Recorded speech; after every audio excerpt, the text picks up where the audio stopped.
Hello guys, कैसे हो आप सब। आई थिंक जो मैंने लास्ट वीडियो अकाउंटिंग इक्वेशन की आपको दी थी वो आपको समझ आ गई होगी। आज हम नेक्स्ट मूव ऑन करेंगे अकाउंटिंग इक्वेशन में ही, जिसको बैलेंस शीट इक्वेशन भी बोला जाता है, बिकॉज ये बैलेंस बना रही है एसेट्स और लाइबिलिटीज और कैपिटल के टोटल के बीच में, तो इसलिए इसको बैलेंस शीट इक्वेशन भी बोला जाता है। आज हम इसका एक प्रैक्टिकल क्वेश्चन करके देखेंगे, बहुत ही सिंपल सा, और उसे बहुत ही अच्छे तरीके से समझेंगे भी, इसलिए वीडियो को एंड तक जरूर देखना। लेकिन उससे पहले हम कुछ इंपॉर्टेंट पॉइंट्स देखेंगे कि क्या है ये इंपॉर्टेंट पॉइंट्स। ये विशेष बातें आपको बहुत काम आएंगी, आपका अकाउंटिंग इक्वेशन का क्वेश्चन कभी भी गलत नहीं होगा। सो स्टार्ट करेंगे इंपॉर्टेंट पॉइंट्स। सबसे पहला पॉइंट देखो क्या है। जो भी लेन देन या जो भी ट्रांजैक्शन बिजनेस में, व्यवसाय में किया जाएगा, उसका असर, उसका इफेक्ट इन तीनों पर पड़ेगा। मतलब एसेट पर भी पड़ेगा, लाइबिलिटीज पर भी पड़ेगा और कैपिटल पर भी पड़ेगा। अब क्या असर होगा और कैसे असर होगा, क्या, कहां पर क्या दिखाया जाएगा, ये हम देखेंगे नेक्स्ट पॉइंट्स में। देखो सबसे पहला पॉइंट, मैं सबसे पहले एसेट को कवर कर रही हूं। तो जब भी हम कोई एसेट खरीदेंगे, जब भी हम कोई संपत्ति खरीदेंगे, तो इसका मतलब हमारे एसेट का बैलेंस बढ़ जाएगा, तो एसेट्स में हम ऐड कर देंगे। और जब भी हम कोई एसेट सेल करेंगे, बेचेंगे, तो हमारी एसेट्स की वैल्यू कम हो जाएगी, तो हम हमारी एसेट्स में से उसे माइनस कर देंगे। बट याद रखना कि हमने हर एसेट का एक अलग कॉलम बनाना है, हमने हर एसेट को अलग अलग हेडिंग के अंडर शो करना है। अब देखो नेक्स्ट हमारे पास थर्ड पॉइंट क्या है। जब भी हम उधार पर माल खरीदेंगे, ये लाइबिलिटीज से रिलेटेड पॉइंट है, पहले मैंने एसेट से रिलेटेड कवर किया था, नाउ लाइबिलिटीज। जब भी हम उधार पर माल खरीदेंगे, जब भी हम क्रेडिट पर गुड्स खरीदेंगे, या हम कई बार पैसे क्रेडिट ले सकते हैं, लोन ले सकते हैं, तो उस वक्त क्या होगा, हमारी लाइबिलिटीज बढ़ जाएंगी, हम उसे लाइबिलिटीज में ऐड कर देंगे।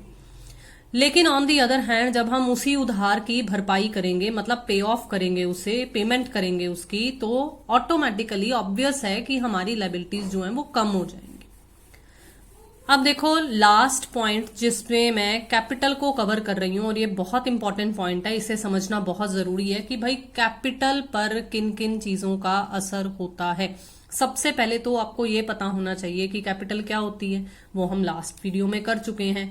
अब फिर भी कैपिटल क्या है, बिजनेसमैन ने जो भी बिजनेस में इन्वेस्ट किया है वो कैपिटल है। वो इन्वेस्टमेंट कैश में भी हो सकती है और काइंड में भी हो सकती है। मतलब जरूरी नहीं है कि सिर्फ कैश ही इन्वेस्ट किया जाता होता है। कई बार घर पर फर्नीचर पड़ा था, हम उसे ऑफिस में ले आए बिजनेस शुरू करने के लिए, तो वो पर्टिकुलर फर्नीचर भी क्या माना जाएगा, कैपिटल माना जाएगा, क्योंकि वो at the time of starting of the businessman के द्वारा इन्वेस्ट किया गया है। तो देखो कैपिटल पर क्या क्या असर होगा। जो भी हम किसी ट्रांजैक्शन में से लाभ कमाएंगे, प्रॉफिट अर्न करेंगे, उस प्रॉफिट को हमने कैपिटल में ऐड कर देना है। बिल्कुल उसके ऑपोजिट अगर लॉस होगा तो हमने उसे माइनस कर देना है, हानि होगी तो उसे कम कर देना है। कहां से, कैपिटल में से।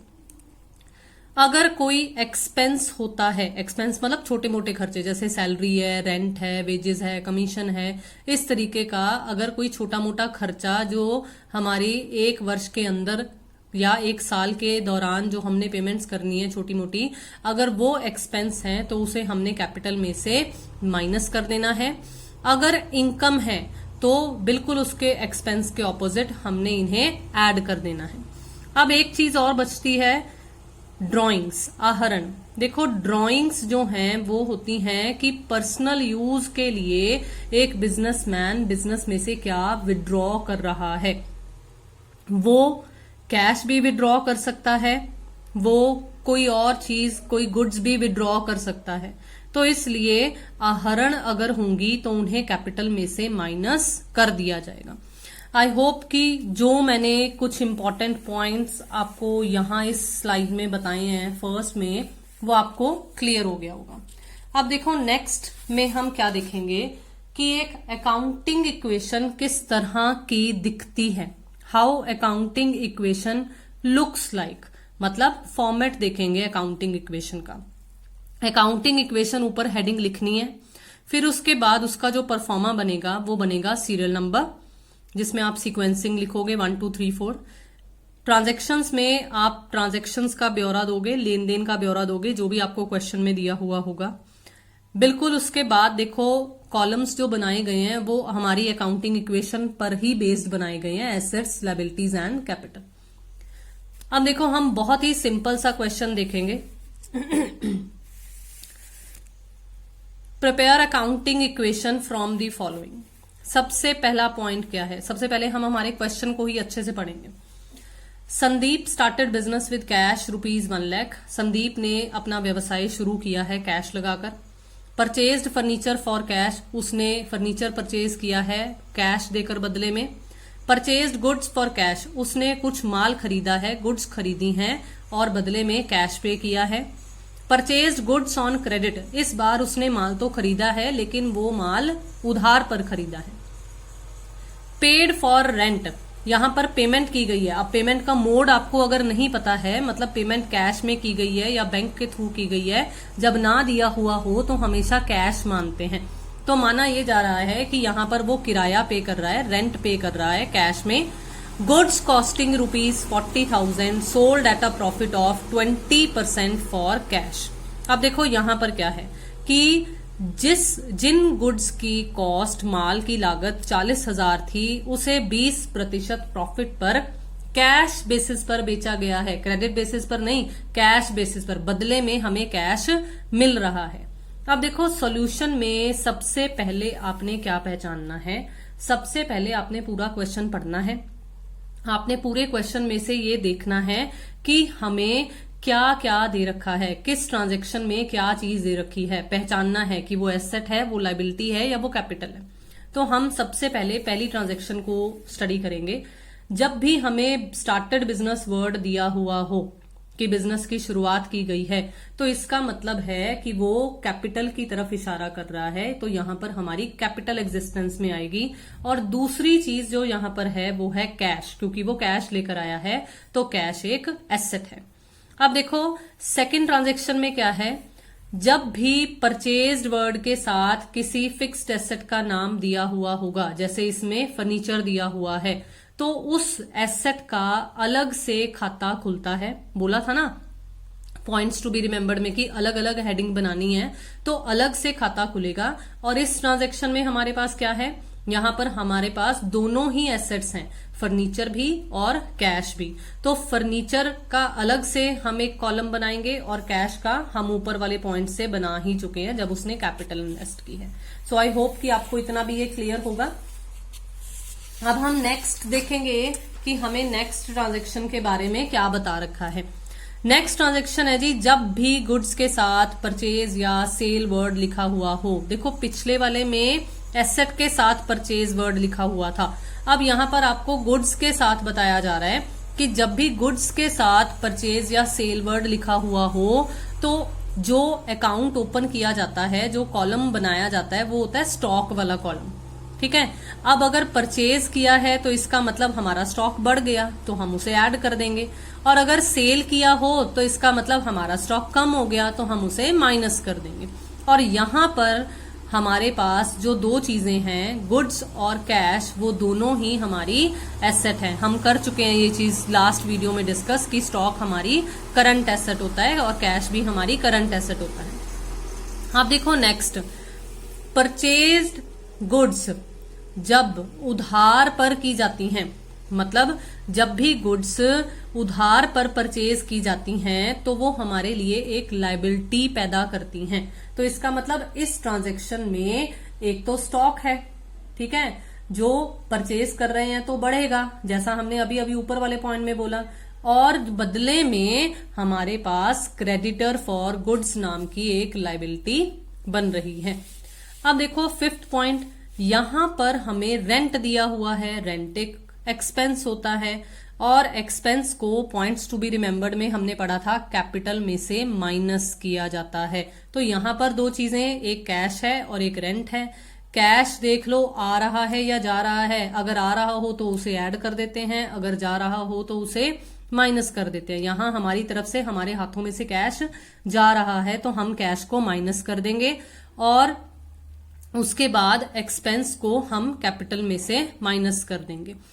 ठीक है, नेक्स्ट क्या है हमारे पास, यहां पर 6th पॉइंट में हमें लिखा हुआ था कि हमने कुछ गुड्स जो हैं वो प्रॉफिट पर सेल की हैं, हमें उन गुड्स की सिर्फ कॉस्ट प्राइस दी हुई थी। तो हम यहां पर क्या करेंगे, यहां पर ना हम छोटा सा एक वर्किंग नोट सा बनाएंगे। वैसे आप इसको अकाउंटिंग इक्वेशन के एंड में भी बना सकते हो, पर मैंने आपको समझाने के लिए यहीं पर बना दिया कि आपको कॉस्ट प्राइस दिया हुआ है, आप सेलिंग प्राइस निकालोगे जैसे मैथ्स में छोटी क्लासेस में किया करते थे।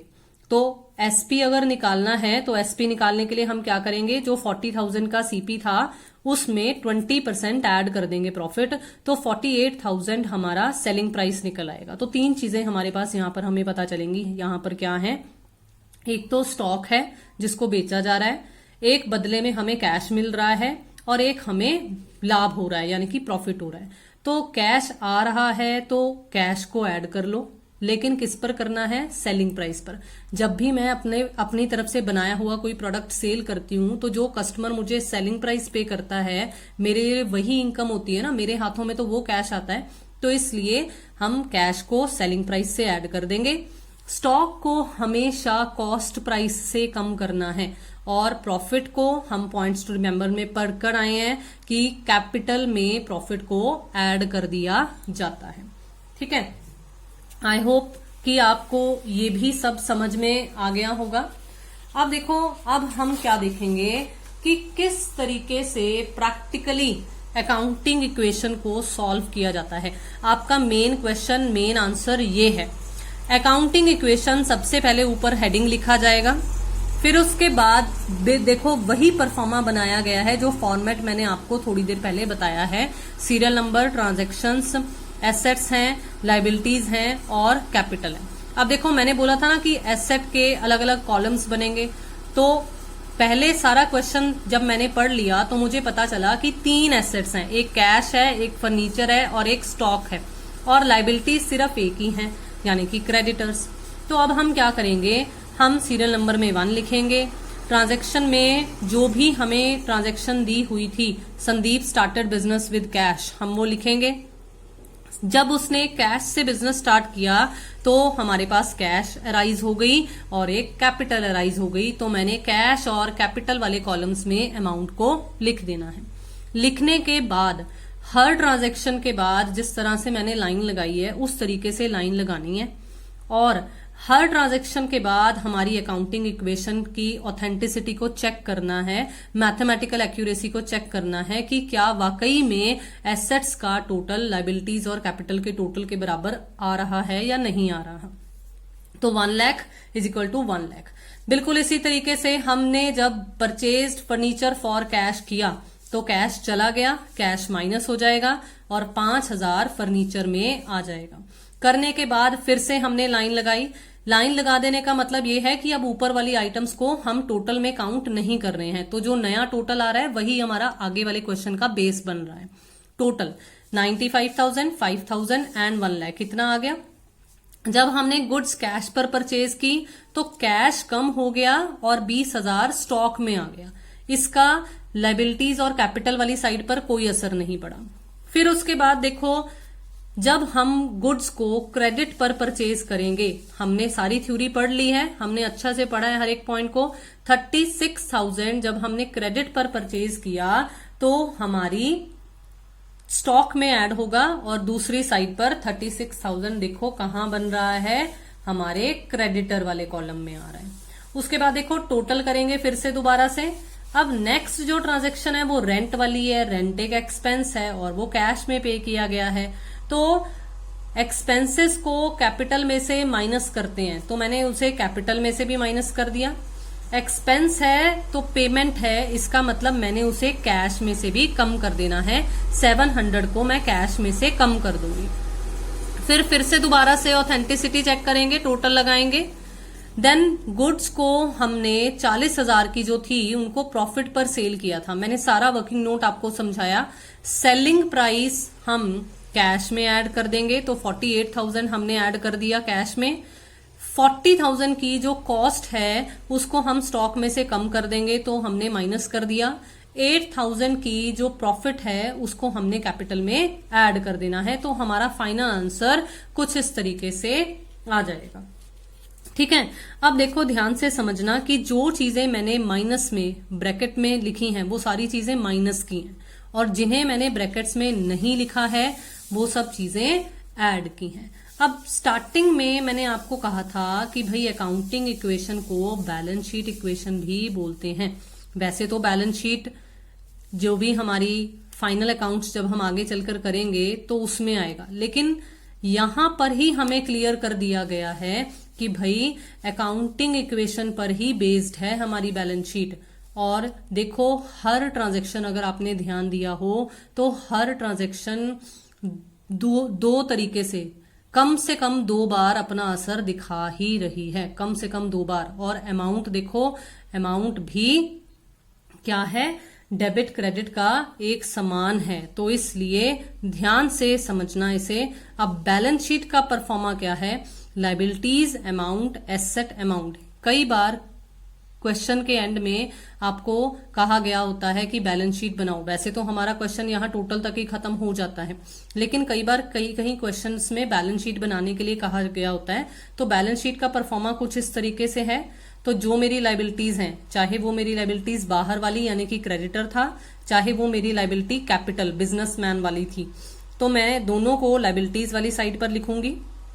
और जितनी भी मेरी एसेट्स थी, कैश, स्टॉक और फर्नीचर, उसे मैं एसेट साइड पर लिखूंगी। और देखो हमेशा बैलेंस शीट का टोटल बराबर आएगा।